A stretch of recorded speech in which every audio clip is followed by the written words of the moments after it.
ফের মাদক বিরোধী সফল অভিযান চালালো শিলিগুড়ি মেট্রোপলিটন পুলিশের প্রধাননগর থানার পুলিশ। গতকাল অর্থাৎ রবিবার রাতে প্রধাননগর থানা অন্তর্গত পৃথক দুই জায়গায় অভিযান চালিয়ে 3 জন দুষ্কৃতীকে গ্রেফতার করা হয়।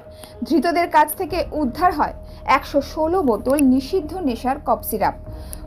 প্রথম অভিযানে শিলিগুড়ির রেগুলেটেড মার্কেট এলাকা থেকে গ্রেফতার করা হয় গোপী বাড়ুই ও মনোজ রায় নামে দুই ব্যক্তিকে। গোপী বাড়ুইয়ের বাড়ি নতুন বাজারে এবং মনোজ রায়ের বাড়ি ভক্তিনগর থানার দীপনগর এলাকায়। তাদের হেফাজত থেকে উদ্ধার হয় 80 বোতল কফ সিরাপ। অন্যদিকে গোপন সূত্রে খবর পেয়ে প্রধাননগর থানার পুলিশ অভিযান চালায় শিলিগুড়ি স্টেট গেস্ট হাউস এলাকায়। সেখান থেকে স্বপন রায় নামে এক দুষ্কৃতীকে গ্রেফতার করা হয়, যার কাছ থেকে উদ্ধার হয় 36 বোতল কফ সিরাপ। 3 জনকে সোমবার বিকেল আনুমানিক 5:30 নাগাদ শিলিগুড়ি আদালতে তোলা হয়। সম্পূর্ণ ঘটনার তদন্ত শুরু করেছে প্রধাননগর থানার পুলিশ।